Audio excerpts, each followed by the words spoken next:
কুত্তার বাচ্চা, তো সাহস কি করে হয় তুই আমার গায়ে ময়লা পানি মারছিস? আপু, আমি আপনাকে দেখতে পাইনি, আপনি হঠাৎ নিচে চলে আসছেন। তুই আমার গায়ে ইচ্ছে করে ফেলছিস, এর জন্য তোকে শাস্তি পেতে হবে। আমি তো বলছি আপনার গায়ে ইচ্ছে করে পানি মারি নাই।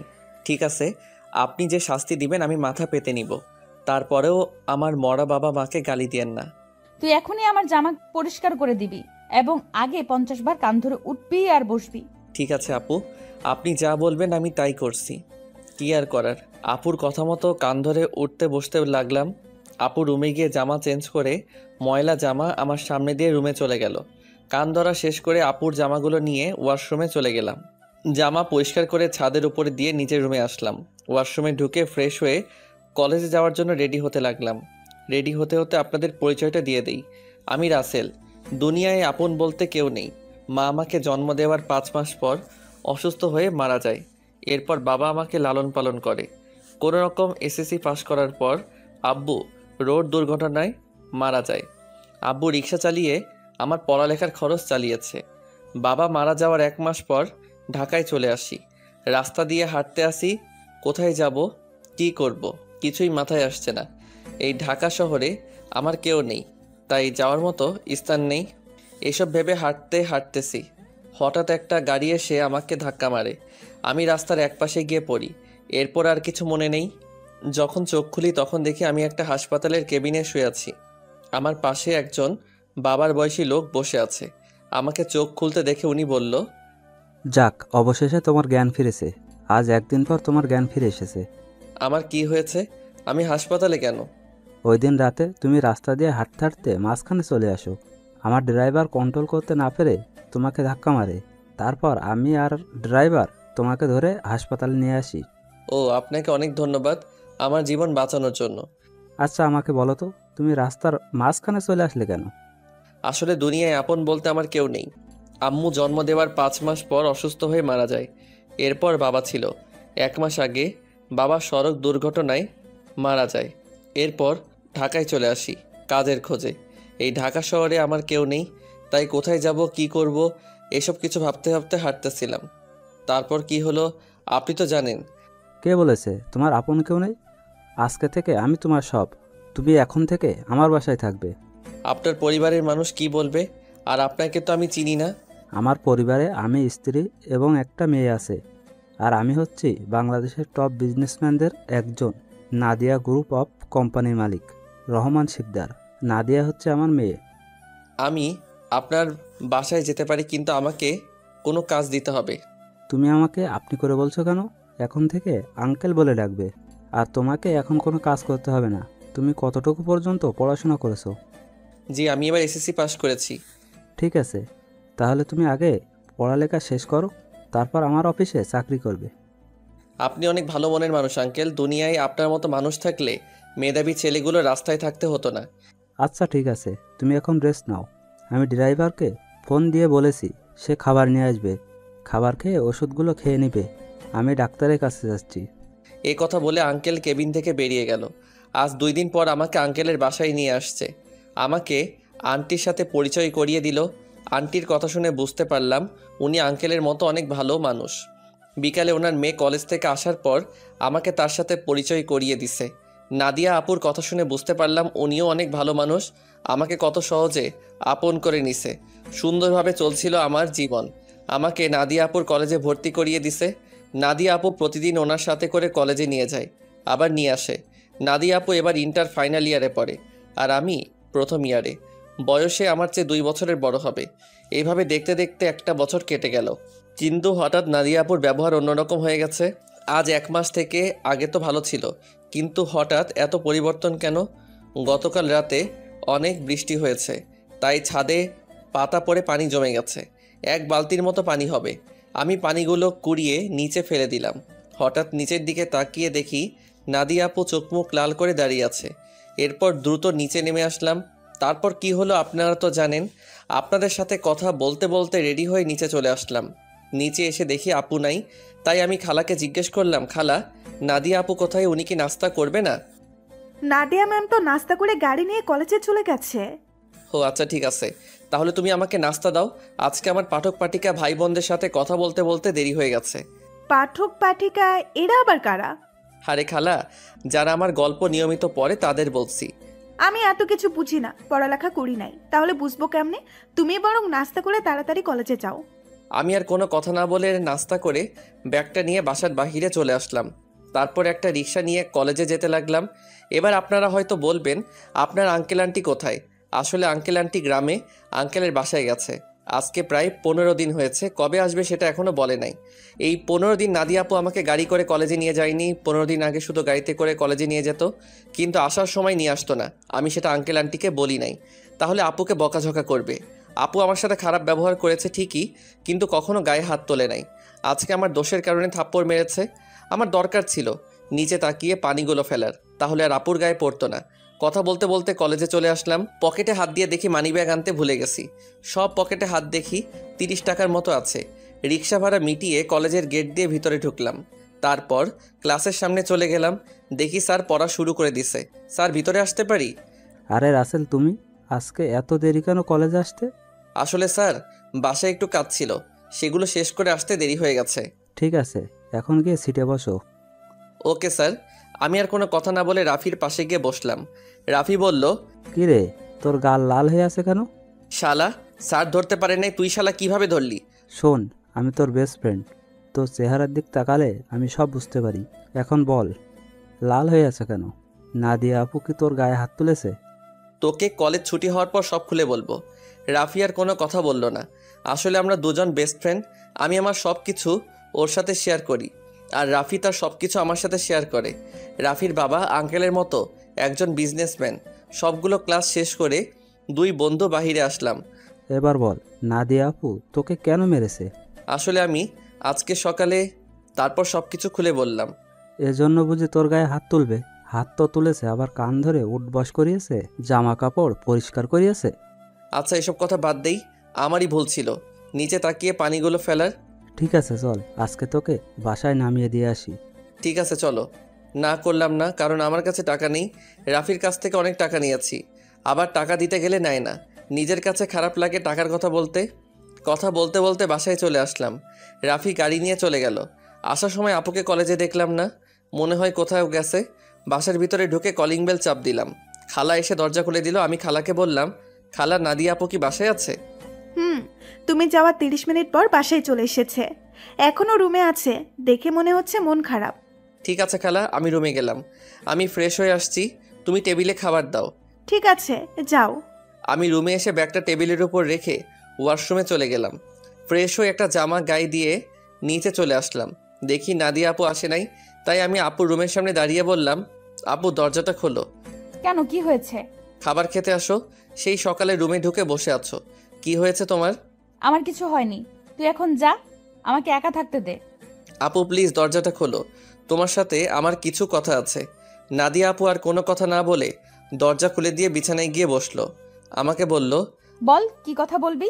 আপু তুমি সকালের ওটা নিয়ে আমার উপর রেগে আছো। তোমার যদি শাস্তি দেওয়া কম হয় তাহলে তুমি আমাকে আরও শাস্তি দাও, আমি মাথা পেতে নিব। তারপরও তুমি না খেয়ে থেকো না।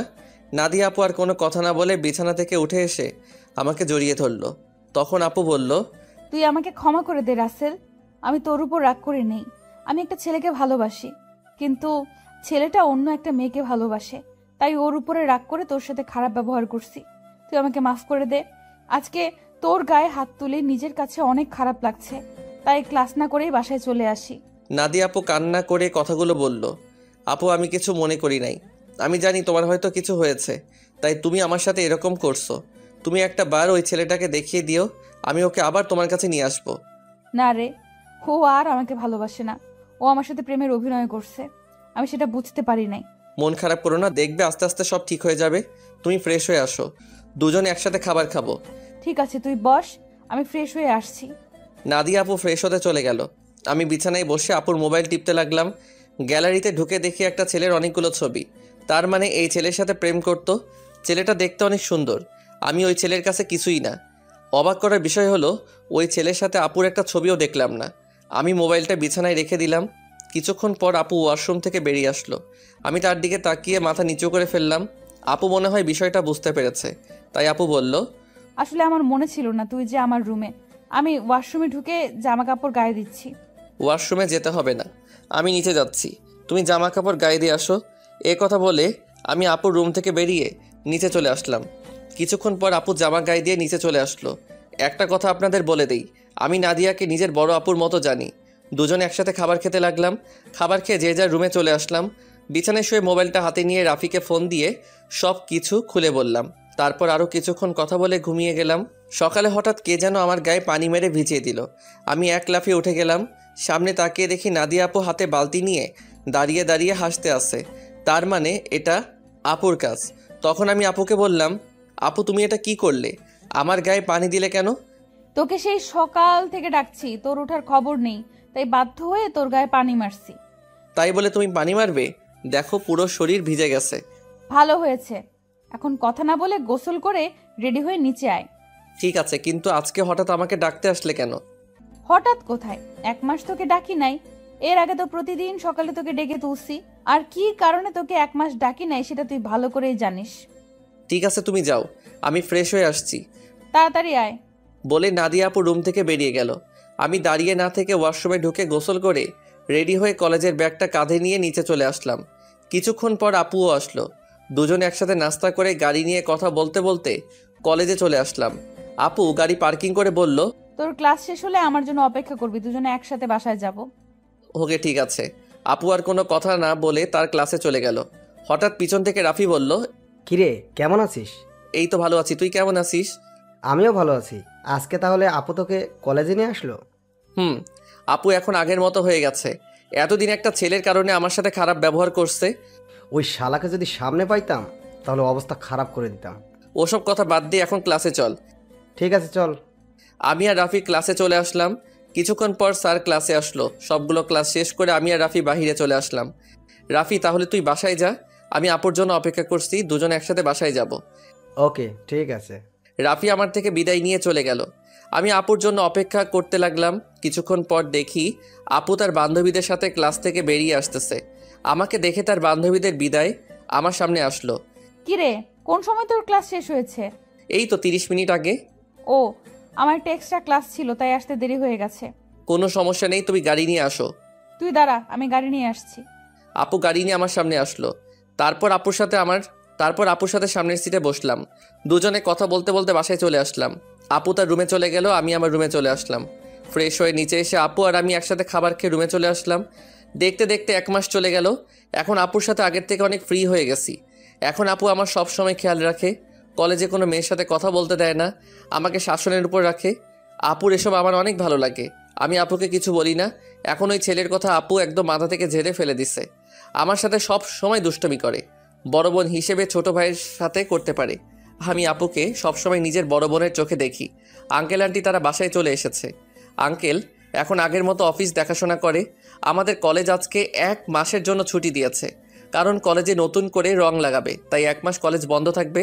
রাতে সবাই একসাথে খাবার খাচ্ছি, তখন আঙ্কেল বলল, শুনেছি তোদের কলেজ নাকি 1 মাসের জন্য বন্ধ থাকবে। আব্বু কলেজে কিছু কাজ করবে তাই বন্ধ দিয়েছে। তাহলে তুই আর রাসেল তোর নানা বাড়ি থেকে কিছুদিনের জন্য ঘুরে আয়। সব সময় তো দুজনেই বাসায় থাকিস, কোথাও যাস না। আমি না হয় যাব, কিন্তু রাসেল কি আমার সাথে যাবে? রাসেল যাবে না কেন? আসলে আন্টি আমার বাসা থেকে বাইরে কোথাও ঘুরতে যেতে ভালো লাগে না। এটা তো আর অন্য কোথাও না, আমার শ্বশুর বাড়ি যেতে বলছি। রাসেল আমার সাথে না গেলে আমিও কোথাও যাব না। ঠিক আছে আপু, আমি তোমার সাথে যাব। এবার খুশি? অনেক খুশি। তাহলে কালকে সকালে তোরা দুজনে রওনা দে। এখন রুমে গিয়ে জামা কাপড় গুছিয়ে রাখিস। আর তোরা কি গাড়ি নিয়ে যাবি? না আব্বু, আমরা বাসে করে যাব। কেউ আর কোনো কথা না বলে খাবার খেতে লাগলো। আমি খাবার খেয়ে রুমে চলে আসলাম। রুমে এসে জামা কাপড় গুছিয়ে রাখলাম। তারপর বিছানায় শুয়ে মোবাইল টিপতে টিপতে ঘুমিয়ে পড়লাম। পরের দিন সকালে আপু এসে আমাকে ডেকে তুলল। আমাকে রেডি হতে বলে তার রুমে চলে গেল। আমি ওয়াশরুমে ঢুকে ফ্রেশ হয়ে রেডি হয়ে জামা কাপড়ের ব্যাগটা নিয়ে চলে আসলাম। নাস্তার টেবিলে দেখে আঙ্কেল আন্টি বসে আছে। আমি একটা চেয়ার টেনে বসলাম। হঠাৎ সিঁড়ির উপরে চোখ পড়তে আমি চমকে উঠলাম। আজকে আপুকে অনেক সুন্দর লাগছে। নীল রঙের একটা জামা গায়ে দিছে। আপুকে নীল রঙের জামাই অনেক সুন্দর লাগছে। আপু আমার সামনে এসে বলল, কিরে, তুই এভাবে হ্যাবলার মতো আমার দিকে তাকিয়ে আছিস কেন? এই আপু আমাকে হ্যাবলা বলবে না, আমি কিন্তু তোমার থেকে অনেক সুন্দর আছি। আর আজকে তোমাকে নীল রঙের জামাই অনেক সুন্দর লাগছে। বাবা, যেই না চেহারা আবার বলে আমার থেকে ওর চেহারা সুন্দর। যা, একটু তোমার রূপের প্রশংসা করলাম, এখন থেকে আর করব না। তোমাকে পুরো পেতনির মতো লাগছে। কি বললি? আমাকে পেতনির মতো লাগছে? প্রথমে প্রশংসা করলাম, কোনো দাম পেলাম না, তাই তোমাকে পেতনি বললাম। আজকে তোকে আমি মেরেই ফেলবো। তোরা কি শয়তানি করবি নাকি নাস্তা করে বেরিয়ে পড়বি? আব্বু তুমি দেখো না, রাসেল আমাকে পেতনি বলছে। ও তোর ছোট, তাই তোর সাথে দুষ্টামি করেছে। এখন কথা না বলে নাস্তা করে বেরিয়ে পড়। নাদিয়া আপু আমার দিকে তাকিয়ে একটা ভেঙচি মেরে একটা চেয়ার টেনে বসে পড়লো। সবাই নাস্তা করতে লাগলাম। নাস্তা খাওয়া শেষ করে আঙ্কেল আন্টির কাছে বলে বাসা থেকে বেরিয়ে আসলাম। তারপর গাড়িতে করে বাস কাউন্টারে চলে আসলাম। ড্রাইভার আমাদের বাস কাউন্টারে নামিয়ে দিয়ে চলে গেল। আসার সময় আঙ্কেল আমার পকেটে কিছু টাকা ঢুকিয়ে দিল। তাই বাস কাউন্টারে গিয়ে টিকিটের জন্য টাকা বের করতে গিয়ে দেখি 15 থেকে 20,000-এর মতো হবে। আমি 2টা টিকিট নিলাম। তারপর টিকিট নিয়ে দুজনে বাসে উঠলাম। দুজনের একসাথে সিট। বাস 20 মিনিট পর ছেড়ে দিল। এই দেখছেন আমি কেমন মানুষ। নাদিয়া আপুর নানার বাড়ির কথা বলতে ভুলে গেছি। আপুর নানার বাড়ি যশোরে। আমি কখনো যাইনি, কিন্তু আপুকে একবার যেতে দেখেছি, তাই আপু সব চিনে। শোন, নানার বাড়িতে গিয়ে কোনো মেয়ের সাথে কথা বলতে পারবি না, আর রিয়ার থেকে দূরে দূরে থাকবি। আমি কি আর কখনো তোমার নানার বাড়ি গেছি? আমি তো কাউকে চিনি না। আর এই রিয়াটাকে? রিয়া হচ্ছে আমার মামাতো বোন, ও তোর সেম ক্লাসে পড়ে। ঠিক আছে, কিন্তু ও যদি আমার সাথে কথা বলতে আসে তখন কি করব? তুই বলবি না। আমি যদি না কথা বলি তাহলে বলবে আমি বোবা, আর না হয় বলবে আমি বেশি ভাব দেখাই। কথা বলবি, কিন্তু বেশি কথা বলতে পারবি না। ঠিক আছে। আমি মনে মনে বললাম, আগে তো রিয়া মেয়েটাকে একবার দেখি, পছন্দ হলে তার সাথে প্রেম করব। এই নাদিয়া আপুর জন্য আজ পর্যন্ত কোনো মেয়ের সাথে প্রেম করতে পারলাম না। তো যাই হোক, দুজনে কানে হেডফোন লাগিয়ে গান শুনতে লাগলাম। বাস এসে একটা রেস্টুরেন্টে থামলো। তখন আমি নাদিয়া আপুর দিকে তাকিয়ে দেখি ঘুমিয়ে আছে। আমি আপুকে ডাক দিলাম। আপু চোখ খুলে বলল, কিরে ডাকছিস কেন? আপু, বাস একটা রেস্টুরেন্টে থামছে, চলো দুজনে খাবার খেয়ে নেই। ঠিক আছে চল। নাদিয়া আপু আর আমি বাস থেকে নেমে রেস্টুরেন্টের ভিতরে ঢুকে গেলাম। আপু ওয়াশরুমে ঢুকে ফ্রেশ হয়ে আসলো। আমিও অন্য একটা ওয়াশরুমে ঢুকে ফ্রেশ হয়ে আসলাম। দুজনে গিয়ে একটা টেবিলে গিয়ে বসলাম। আপু ওনার মতো করে অর্ডার করলো, আমি আমার মতো করে অর্ডার করলাম। কিছুক্ষণ পর ওয়েটার খাবার নিয়ে আসলো। দুজনে খাবার খেতে লাগলাম। খাবার খেয়ে দুজনে আবার বাসের ভিতরে চলে আসলাম। আবার আগের মতো বসে পড়লাম। বাস কিছুক্ষণ পর ছেড়ে দিল। বাস চলছে আপন গতিতে। আমরা দুজন আবার হেডফোন লাগিয়ে গান শুনতে লাগলাম। দেখতে দেখতে আমরা এখন যশোরে চলে এসেছি। দুজনে বাস থেকে নেমে দেখি একটা গাড়ি আমাদের সামনে দাঁড়িয়ে আছে, আর গাড়ির সাথে একজন লোক দাঁড়িয়ে আছে। নাদিয়ার মামা বলে তাকে জড়িয়ে ধরলো। আসলে আমি কখনো আপুর মামাকে দেখি নাই। ওর মামা ঢাকায় মনে হয় সহজে যায়নি, তাই চিনতে পারলাম না। আমি আর আপু পিছনের সিটে বসলাম। তখন আপুর মামা বলল, তাহলে এ হচ্ছে রাসেল? মামা, ও হচ্ছে রাসেল। তুমি তো বাইরে ছিলে, তাই দেখো নাই। ও তার মানে নাদিয়ার মামা বাহিরে ছিল। তখন নাদিয়ার মামা বলল, কেমন আছো রাসেল? পড়ালেখা কেমন চলছে? জি মামা, আমি অনেক ভালো আছি, আর পড়াশোনা ভালোই চলছে। ও, তা কয়টা মেয়ের সাথে প্রেম করো? মামা আপনি এটা কি বলছেন? আরে সমস্যা নেই, আমাকে তোমার বন্ধু ভেবে বলতে পারো। প্রেম মনে হয় আমি কখনো করতে পারবো না। একটা পেতনির কারণে সবসময় আমাকে মেয়েদের থেকে দূরে সরিয়ে রাখে। ও মা, তাই? তা সে মানুষটাকে? আমি আপুর দিকে তাকিয়ে দেখি আমার দিকে চোখ লাল করে তাকিয়ে আছে। ভয়ে আমার গলা শুকিয়ে গেল, তাই কথা ঘুরিয়ে বললাম, আসলে আমার কলেজের এক ছেলে বন্ধু। সে বলেছে আমাদের দুজনের মধ্যে কেউ কখনো প্রেম করব না, কোনো মেয়ের সাথে বন্ধুত্ব করব না। এই কারণে আজ পর্যন্ত একটা প্রেম করতে পারলাম না। আমার কথা শুনে মামা হাসতে হাসতে শেষ। আপুর দিকে তাকিয়ে দেখে আবার মুচকি মুচকি হাসছে। যাক বাবা, এবার তাহলে বেঁচে গেছি। তা নাহলে খাচ্ছনি আজকে আমার অবস্থা খারাপ করে ছাড়তো। কথা বলতে বলতে মামা একটা বাসার ভিতরে গাড়ি ঢুকিয়ে দিল। আমি আর আপু গাড়ি থেকে নামলাম। আপু দৌড়ে ভিতরে চলে গেল। আমি এক জায়গায় দাঁড়িয়ে আছি। মামা গাড়ি পার্কিং করে আমার সামনে এসে বলল, কি ব্যাপার রাসেল, তুমি এখানে দাঁড়িয়ে আছো কেন? ভেতরে যাও। আমি কেমন করে যাব? আমি তো কাউকে চিনি না। আপু তো আমাকে না নিয়ে দৌড় দিয়ে ভিতরে চলে গেল। ও, এ ব্যাপার। ঠিক আছে, তুমি আমার সাথে আসো। এটা হচ্ছে আমাদের বাড়ি। আপনাদের বাড়িটা অনেক সুন্দর। এই বাড়িটা আব্বু বানিয়েছে প্রায় 5 কোটি টাকা খরচ করে। বাহির থেকে যদি এত সুন্দর হয়, না জানি ভিতরে দেখতে কেমন। তুমি ভেতরে আসো, তারপর দেখো কেমন লাগে। দুজনে কথা বলতে বলতে ভিতরে গেলাম। ভিতরে ঢুকে আমি তো আরও অবাক হয়ে গেলাম। পুরো বাড়িটা রাজপ্রাসাদের মতো। বাইরে থেকে ভেতরে কেমন লাগছে? অনেক সুন্দর মামা। গ্রামের ভেতরে আমাদের বাড়িটা 1 নম্বরে আছে। এমন বাড়ি আর কোথাও নেই। হুম।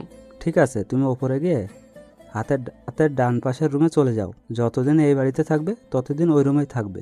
ওকে ঠিক আছে মামা। এই বলে আমি সিঁড়ি বেয়ে উপরে উঠলাম। তারপর হাতের ডান পাশের রুমে ঢুকে গেলাম। ভিতরে ঢুকে দেখি রুমটা অনেক সুন্দর। আমি কাঁধের ব্যাগটা বিছানায় রেখে জামা কাপড় বের করে ওয়াশরুমে ঢুকে গেলাম। গোসল করে একটা জামা গায়ে দিয়ে রুম থেকে বেরিয়ে আসতেই কারোর সাথে ধাক্কা খেয়ে নিচে পড়ে গেলাম। নিচে তাকিয়ে দেখি একটা মেয়ের গায়ের উপরে পড়ে আছি। মেয়েটা দেখতে খুবই সুন্দর, যে কোনো ছেলে দেখলে প্রেমে পড়ে যাবে। তো যাই হোক, আমি তাড়াতাড়ি মেয়েটার উপর থেকে উঠে গেলাম, হাত বাড়িয়ে মেয়েটাকে দাঁড় করালাম। তখন আমি বললাম, সরি, বিশ্বাস করুন আমি আপনাকে দেখতে পাইনি। সমস্যা নেই, কিন্তু আপনাকে তো ঠিক চিনতে পারলাম না। আপনি কে, আর আমাদের বাড়িতে কি করেন? আমি রাসেল, নাদিয়া আপুর সাথে এসেছি। আমি নাদিয়া আপুদের বাসায় থাকি। ও, তার মানে আপনি রাসেল। ফুপা ফুপির কাছে আপনার কথা শুনেছি। আমি রিয়া, নাদিয়া আপুর মামাতো বোন। ও, তার মানে আপু আসার সময় আপনার কথা বলছে? নাদিয়া আপু আপনাকে আমার ব্যাপারে কি বলেছে? তেমন কিছু না, বলছে আপনি নাকি আমার সেম ইয়ারে পড়েন। বাকিটা বললাম না, শুনলে রিয়া কষ্ট পাবে, তাই ওই কথা বললাম না। তখন রিয়া বলল, ও, তার মানে আপনি আমার সেম ইয়ারে পড়েন। তাহলে আমরা আপনি করে বলছি কেন? আমরা তো নাম এবং তুই করে বলতে পারি। ঠিক আছে, এখন থেকে তুই করে বলবো। এখন চল নিচে যাই। আসার পর তোর আম্মুর সাথে কথা বলি নাই এবং তোর দাদা দাদির সাথে দেখা করি নাই। ঠিক আছে, চল। আমি আর রিয়া দুজনে নিচে চলে আসলাম। আপুর দিকে তাকিয়ে দেখি আমার দিকে চোখ লাল করে তাকিয়ে আছে, মনে হয় আমাকে গিলে খাবে। আসসালামু আলাইকুম মামি, কেমন আছো তুমি? আমি ভালো আছি, তুমি কেমন আছো? আমাদের বাসায় তো কখনো আসো নাই, তোমাকে অনেকবার বলেছি আসার জন্য। আমি ভালো আছি মামি। আসলে মামি, আমার বাসা থেকে কোথাও যেতে ভালো লাগে না। আপু আমাকে নিয়ে এসেছে। নাদিয়া যদি না বলতো তাহলে বুঝি আসতে না? আসলে তেমন কিছু না মামি। আচ্ছা, এসব কথা বাদ দাও তো। এখন বলো, নানা নানি কোথায়? তাদের তো দেখছি না। আসলে আব্বু আম্মুকে নিয়ে তার ভাইয়ের বাসায় বেড়াতে গেছে। বুড়ো বয়সে ঘুরতে গেছে তারা? বুড়ো হলে বুঝে যেতে পারে না? আমি সেটা বলি নাই, মানে তাদের ভালোবাসা বুড়ো বয়সে এখনো আছে। এত কথা না বলে খাবার খা। খাবার খেয়ে তুই আমার রুমে আসবি, তোর সাথে আমার কথা আছে। ঠিক আছে আপু, আর কোনো কথা না। খাবার খেয়ে নিজের রুমে চলে আসলাম। কিছুক্ষণ রেস্ট নিয়ে আপু রুমের সামনে গিয়ে বললাম, আপু ভিতরে আসবো? আয়, বস। আমি ভিতরে ঢুকে দেখি আপুর চোখ দিয়ে পানি পড়ছে। তখন আমি আপুকে বললাম, আপু তোমার কি হয়েছে? তোমার চোখ দেখে বোঝা যাচ্ছে তুমি মনে হয় কান্না করেছো। তোকে আসার সময় কি বলছি তোর মনে নেই? তুই রিয়ার সাথে কথা বলছিস কেন? বারে, কথা বলে সমস্যা কোথায়? তোমাকে বলছি না আমি বেশি কথা বলবো না। ঠিক আছে, তুই এখন আমার রুম থেকে কোথাও যাবি না, আমার রুমে বসে থাকবি। আপু, পুরোটা রাস্তায় জার্নি করে আসছি, তাই ভাবছি একটা ঘুম দিমো। তাহলে আমার রুমে ঘুমিয়ে পড়, তোর রুমে যাওয়া লাগবে না। যদি বাড়ির মানুষ অন্য কিছু ভাবে তখন কি হবে? এই বাসার সবাই জানে আমি তোর থেকে বড়, তাহলে অন্য কিছু ভাববে না। কথা না বলে ঘুমিয়ে পড়। আমি আর কোনো কথা না বলে আপুর বিছানায় ঘুমিয়ে পড়লাম। এবার আপনাদের কিছু কথা বলি। আসলে নানা নানি এবং মামি অনেকবার ঢাকায় গেছে, তাই ওদের চিনি। কিন্তু রিয়া কখনো ঢাকায় যায়নি, আর কেন যায় না সেটা আমি বলতে পারবো না। আমার ঘুম আসার পর আপু আমার দিকে তাকিয়ে আছে আর মনে মনে বলে, রাসেল তুই কি আমার মুখের কথা বুঝতে পারিস না? আমি তোর এত খেয়াল কেন রাখি, তোকে কোনো মেয়ের সাথে কথা বলতে দেই না কেন? কারণ আমি তোকে অনেক ভালোবাসি। তোকে যদি আমার জীবনে না পাই তাহলে আমার এই জীবন শেষ করে দিব। আমি তোকে অন্য মেয়ের সাথে সহ্য করতে পারবো না। এই কথা বলে আপু আমার কপালে এবং গালে 4-5টা চুমু খেলো। তারপর রুম থেকে বেরিয়ে রিয়ার রুমে গেল। রিয়া বিছানায় শুয়ে কি যেন ভাবছে। তখন আপু রিয়ার পাশে বসে বলল, কিরে রিয়া, তোকে দেখে বোঝা যাচ্ছে তুই কিছু একটা নিয়ে চিন্তিত আছিস। আসলে আপু তেমন কিছু না। এখন বলো হঠাৎ আমার রুমে কেন? তোর রুমে কি আসা যাবে না? আরে আমি ওইভাবে বলি নাই। আচ্ছা ওটা বাদ দাও, তোমাকে একটা কথা বলি। রাসেল কি কোনো মেয়ের সাথে প্রেম করে? কেন? আমার জানা মতে রাসেল কোনো মেয়ের সাথে প্রেম করে না। তা এটা কেন জিজ্ঞেস করলি? না আপু, এমনি জিজ্ঞাসা করলাম। তা আপু তোমার পড়ালেখা কেমন চলছে? আমার তো ভালোই চলছে, তোর কেমন চলছে? আমারও ভালোই চলছে। ঠিক আছে তুই থাক, আমি রুমে গেলাম। এই কথা বলে আপু নিজের রুমে চলে আসলো। আর এদিকে রিয়া ভাবছে, তাহলে আমার লাইন ক্লিয়ার, আমি রাসেলকে আমার করে নিব। আমি ওকে প্রথম দেখায় ভালোবেসে ফেলেছি, আমাকে যে করেই হোক রাসেলের মন জয় করতে হবে। কিন্তু আমি ওর মন জয় করব কেমন করে? তখন রিয়া ভাবতে লাগলো। হঠাৎ তার মাথায় একটা বুদ্ধি আসে, আমাকে তার সাথে প্রতিদিন কলেজে নিয়ে যাবে। তারপর আস্তে আস্তে রাসেলকে রিয়ার প্রতি দুর্বল করবে। বিকালে ঘুম থেকে উঠে দেখি আপু আমার পাশে শুয়ে আছে, যেন একটা পিচ্চি মেয়ে আমার পাশে শুয়ে আছে। আমি আপুর দিকে তাকিয়ে বিছানা থেকে নামতেই আপুর ঘুমটা ভেঙে গেল। কি ব্যাপার আপু, তুমি উঠলে কেন?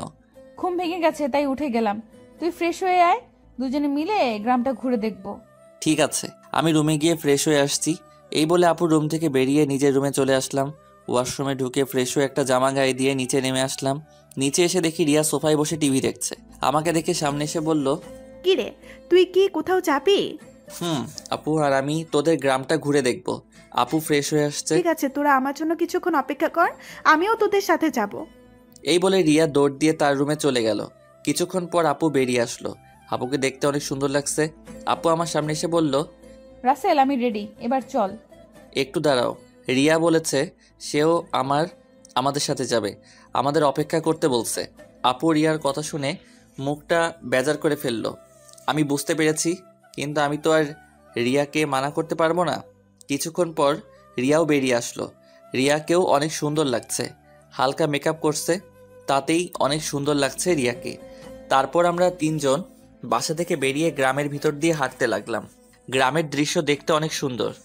মন চায় সারাটা দিন সবুজ শ্যামলে গ্রামটা ঘুরে দেখতে। কি সুন্দর বাতাস বয়ে যাচ্ছে, বাতাসে আপু এবং রিয়ার চুল উঠছে। তাদের দিকে তাকিয়ে দেখে ওরা দুজন আমার দিকে তাকিয়ে আছে। আমি তো কিছুই বুঝতে পারলাম না। ঘুরতে ঘুরতে রাত 8টা বেজে গেল। আসলে আমরা রিয়াদের বাজারে আসছি, এখানে ফুচকা আইসক্রিম খেয়েছি।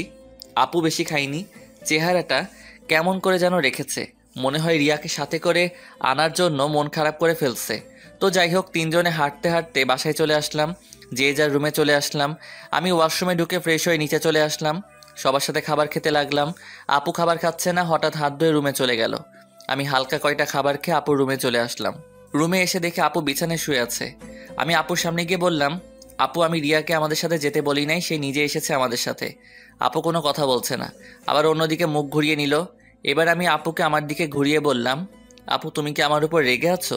প্লিজ, তুমি এভাবে মন খারাপ করে থাকলে আমার কাছে একটু ভালো লাগে না। হঠাৎ আপু আমার সাথে এমন কিছু করবে সেটা আমি কখনো ভাবতে পারিনি। আপু আমাকে জড়িয়ে ধরে ঠোঁটের সাথে ঠোঁট লাগিয়ে পাগলের মতো কিস করতে লাগলো। আমি ছাড়ার চেষ্টা করছি, কিন্তু আপু আমাকে শক্ত করে ধরে আছে। প্রায় 5 মিনিট পর ছেড়ে দিয়ে কান্না করতে করতে বলল, তুই কি কিছু বুঝিস না আমি কেন তোকে অন্য মেয়ের সাথে কথা বলতে দিই না? তোকে সব সময় চোখে চোখে রাখি, তোর এত কেয়ার করি কারণ আমি তোকে ভালোবাসি। আমি তোকে অন্য মেয়ের সাথে কথা বলতে দেখলে সহ্য করতে পারি না। আমি তোকে অনেক ভালোবাসি রাসেল। আমি তো আপুর কথা শুনে অবাক হয়ে গেলাম। আপু এটা কি বলছে? তখন আমি আপুকে বললাম, আপু তোমার মাথা কি ঠিক আছে? তুমি এটা কি বলছো? আমি তোমাকে বড় বোনের মতো সম্মান করি। আমি মনে করছি তুমি আমাকে ছোট ভাই হিসেবে এত কেয়ার এবং খেয়াল রাখো। না, আমি তোকে ভালোবাসি বলে এত কেয়ার এবং খেয়াল রাখি। প্লিজ রাসেল, তুই আমাকে ফিরিয়ে দিস না। আপু এটা কখনো সম্ভব নয়। তুমি আমার 2 বছরের বড়, এটা পরিবারের এবং আঙ্কেল আন্টি কখনো মেনে নিবে না। সমাজের মানুষ নানান ধরনের কথা বলবে। আমি পারবো না তোমাকে ভালোবাসতে। তুই যদি আমাকে ভালো না বাসিস তাহলে আমি নিজেকে শেষ করে দিব। আমি তোকে ছাড়া বড় অসহায়, আমি তোকে ছাড়া থাকতে পারবো না। এই তোমাদের মতো মেয়েদের বাংলা সিনেমার মতো একটা ডায়লগ আছে, কাউকে নিজের করে না পেলে আত্মহত্যা করবে, হাত কেটে ফেলবে, ছাদ থেকে লাফ দিবে, এমনকি বিষ খাবে। এগুলো ছাড়া আর কি তোমরা কিছু করতে পারো না? যাকে ভালোবাসি তাকে যদি নিজের করে না পাই, তাই মেয়েরা এসব করতে বাধ্য হয়। আমি তোকে সত্যিই অনেক ভালোবাসি। আপু আমি তোমাকে বোনের মতো জানি, আমি তোমাকে কখনো ভালোবাসতে পারবো না। তুমি এসব বিষয়ে আমার সাথে কথা বললে আমি তোমাদের সবাইকে ছেড়ে চলে যাব। না না, তুই কোথাও যাস না। তোকে না দেখলে আমি থাকতে পারবো না। ঠিক আছে, আমি আর কখনো তোকে ভালোবাসার কথা বলবো না। কথাটা যেন মনে থাকে, আগে যেভাবে চলতে এখনও সেভাবে চলবে। আমি এখন রুমে গেলাম। এই বলে নিজের রুমে চলে আসলাম। রুমে এসে বিছানায় শুয়ে আপুর কথাগুলো ভাবতে লাগলাম। আপু এটা কেমন করে বলল? আঙ্কেল আন্টি যদি জানতে পারে তাহলে আমাকে বাসা থেকে বের করে দিবে। তারপর আমি কোথায় যাব? এই সব কিছু ভাবতে ভাবতে কখন যে ঘুমিয়ে গেছি মনে নাই। সকালে রিয়া রুমে এসে ডাকতে লাগলো, ওই রাসেল, ওর তাড়াতাড়ি। কি হয়েছে, ডাকছিস কেন? আজকে তুই আমার সাথে কলেজে যাবি, তাই তোকে ডাকতে আসলাম। আমি তোর কলেজে যাব কেন? আমি তো তোর কলেজে পড়ি না।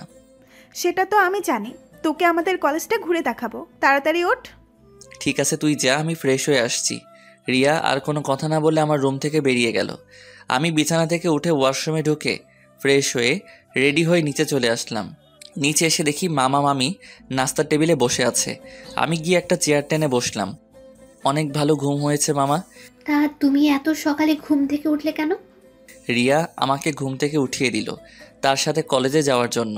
আমাকে নাকি তাদের কলেজটা ঘুরে দেখাবে। ও ঠিক আছে, তোমরা নাস্তা করো, আমি নাদিয়াকে ঘুম থেকে ডেকে তুলছি। আপু এখনো ঘুম থেকে উঠে নাই।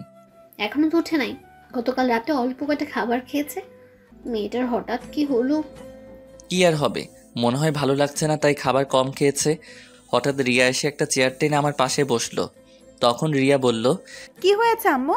তোমরা কি নিয়ে কথা বলছো? আপুর আবার কি হবে? কালকে তো আমাদের সাথে সুন্দরভাবে ঘোরাঘুরি করছে। মনে হয় অনেক হাঁটাহাঁটি করাতেই শরীর খারাপ লাগছে। হয়তো তাই হবে। ঠিক আছে, তোরা নাস্তা করে কলেজে যা, আমি নাদিয়ার ঘুম থেকে উঠলে তাকে জিজ্ঞেস করব।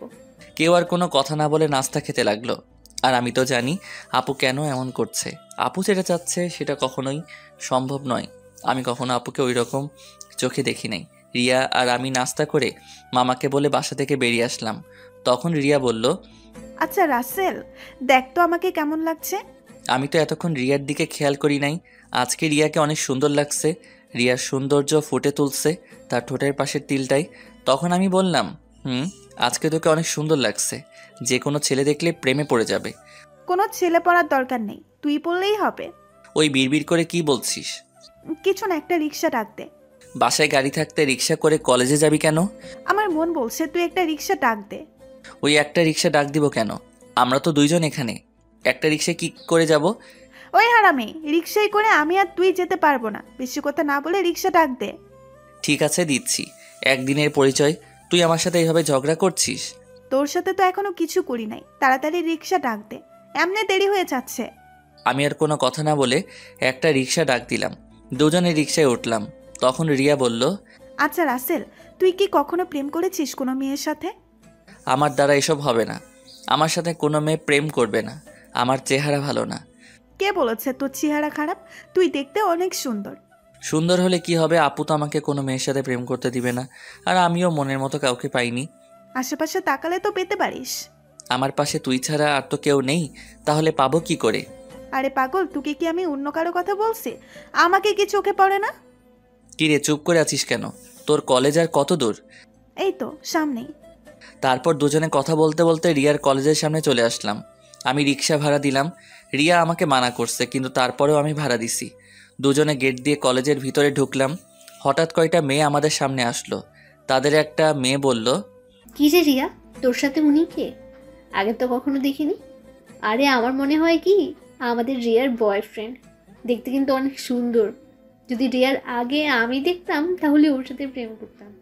ও আইসে, তোর যে চেহারা, এই চেহারার এরকম ছিল কখনো পাবি না। ওই তোরা কি চুপ করবি? ঋতুমিতু, তোরা জানিস ওকে? ও হচ্ছে আমার ফুফাতো ভাই রাসেল। তুই তো কখনো আমাদের তোর ফুফাতো ভাইয়ের কথা বলিস নাই। আমি যদি জানতাম আমার ফুফাতো ভাই আছে তাহলে তো তোদের অবশ্যই বলতাম। তোরা তো আমার ফুফাতো বোন নাদিয়া আপুকে চিনিস, ওনার ছোট ভাই। ও আচ্ছা, তা ভাইয়া কেমন আছেন? আমি এতক্ষণ ওদের কথা শুনে মাথা নিচু করে রাখলাম। আর রিয়ার কথা শুনে তো আমি আরও অবাক হয়ে গেলাম। সে ওদের সত্যিটা বলে নাই। তখন আমি বললাম, প্রথম কথা হচ্ছে আমাকে ভাইয়া বলে ডাকা যাবে না। আমি তোমাদের সাথে সেম ইয়ারে পড়ি। আর আলহামদুলিল্লাহ আমি আছি। আপনারা সবাই কেমন আছেন? যেহেতু আমাদের সাথে পড়েন তাহলে আমাদের আপনি না, তুই করে বলবেন। আমরাও ভালো আছি। ঠিক আছে, পরে কথা বলা যাবে, এখন ক্লাসে চল। আমি বলি কি, তোরা ক্লাসে যা, আমি বাসায় চলে যাই। আমি এখান থেকে কি করব? তুই আমাদের সাথে ক্লাসে যাবি? যদি তোদের স্যার এবং ছাত্র ছাত্রী কিছু বলে? তাও কথা ঠিক। আচ্ছা তাহলে তুই বাসায় চলে যা, দুপুর 1টার সময় আমাকে এসে নিয়ে যাস। আমি ঠিক আছে বলে কলেজ থেকে বেরিয়ে একটা রিক্সা নিয়ে বাসায় চলে আসলাম। বাসায় কলিং বেল চাপ দেওয়ার পর মামি এসে দরজা খুলে দিল। আমাকে দেখে বলল, কি ব্যাপার রাসেল, তুমি চলে আসলে কেন? আমি কলেজ থেকে কি করব, তাই চলে আসলাম। রিয়া বলেছে তাকে দুপুরে গিয়ে নিয়ে আসতে। ও ঠিক আছে, তুমি রুমে যাও, আমি তোমার জন্য উপরে কফি নিয়ে আসছি। আমি এখন কফি খাবো না। আপু কি ঘুম থেকে উঠেছে? নাস্তা করে এখন ওর রুমে আছে।